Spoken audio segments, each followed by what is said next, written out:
Dominick Carrington with Front Doors Media, and tonight we are at the 10th anniversary of Fitz's Supper Club here at Dominick's Steakhouse in Scottsdale Quarter. We're going to be talking to all the stars as they walk the red carpet, and there might even be some surprises too.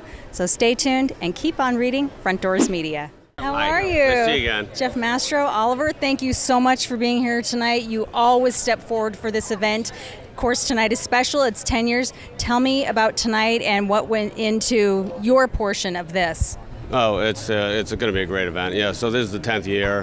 We've been doing this for Larry and for his foundation and all the great things he does. But it's just going to be a great event and raise a bunch of money for all the great things that Larry does. And he has really pulled out all the stops this year. I mean, from the decor to the celebrity, waiters and some of the surprises he has. I mean, it is just his passion is fabulous, and he's really poured all of it into this event. It's going to be really an incredible year. We're so excited. Can't wait.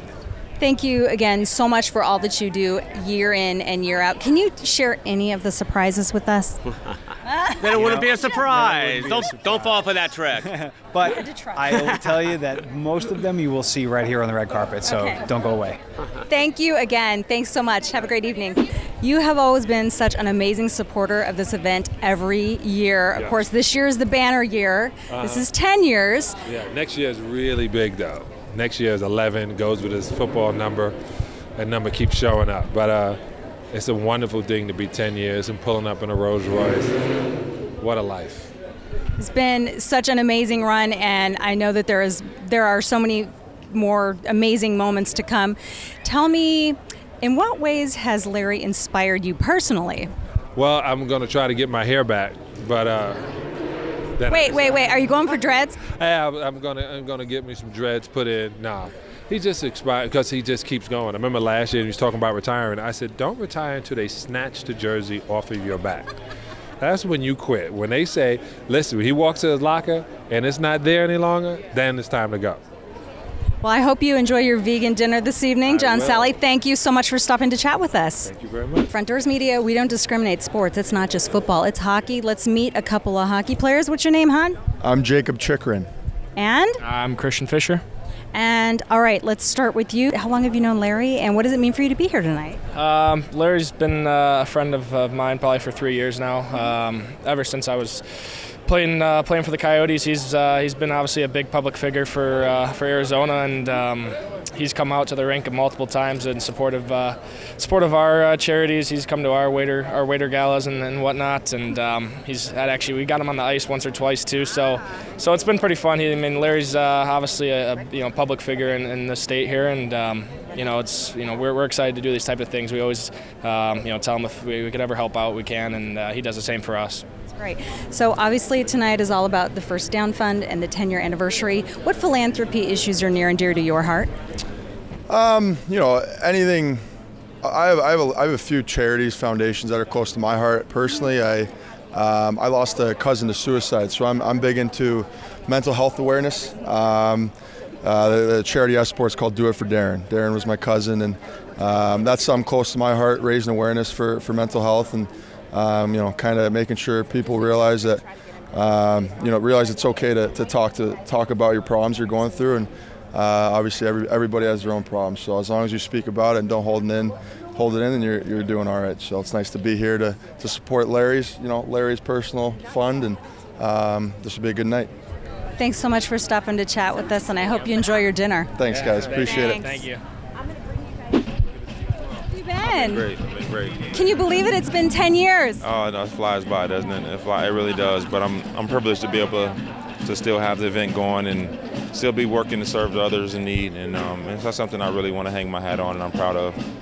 Since you've had 10 years now of the First Down Fund, what has been a big development in this last year that you can tell me about? Well, we've really been working hard to, do technology components in schools and be able to get the libraries up to speed so the kids can do the research and learn like everybody else is. And I think that's the biggest difference you see in some of the lower income schools and the schools that are more affluent is they have more access to resources. And, we want to be able to bridge that gap to make sure that everybody has the same ability to learn and be able to chase their dreams and accomplish the things they set themselves up to.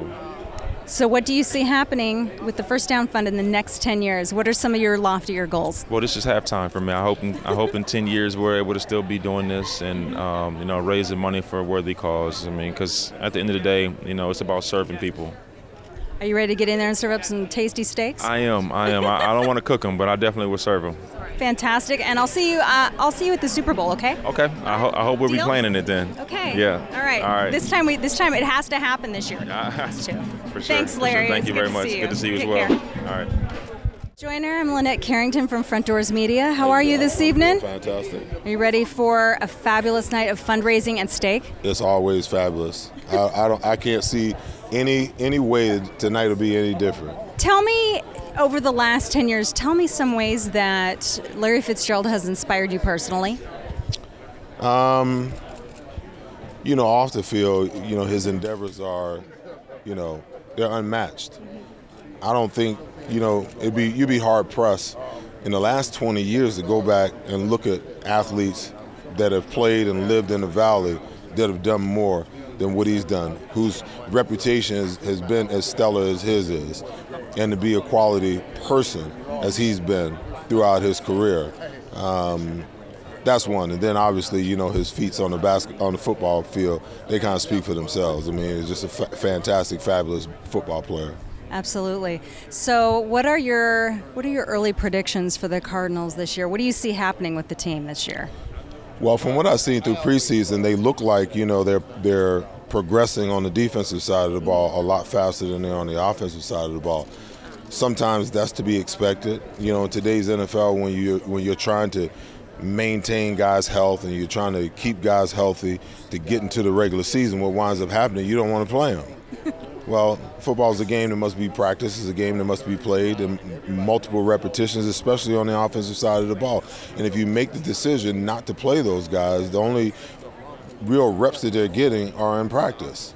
Now, there's a big difference between practice reps and preseason game reps, and then how it ratchets up once the regular season starts to, regular season reps.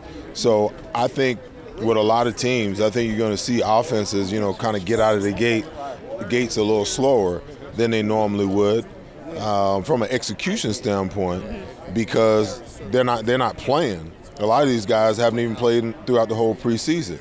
The other issue is that, that's kind of contradictory, because in a lot of ways I think all the advantages are on the offensive side of the ball. And that being the case, there's some potential for offenses to really do well. I don't think you're going to see that in the first couple of weeks of the season. It's going to take a while for teams to kind of get into game rhythm. Practice rhythm is one thing. Game rhythm is something completely different. Larry, didn't Larry promise us the Super Bowl? I think that happened earlier. Okay, we'll see. He already got you there. I mean, he did everything. The guy did everything he could, everything humanly possible. Again this year, we're gonna be there. I just know it. Well, because Larry said so. Okay. Well, Seth, listen, everybody goes into the season believing they're going to win the Super Bowl. I mean, there's no other way about it. There's 32 teams right now that think they're going to win the Super Bowl. Right, but the Cardinals are going to win, so it doesn't matter about the other ones. Good stuff then. All right. Seth Joyner, thank you so much. Thank you.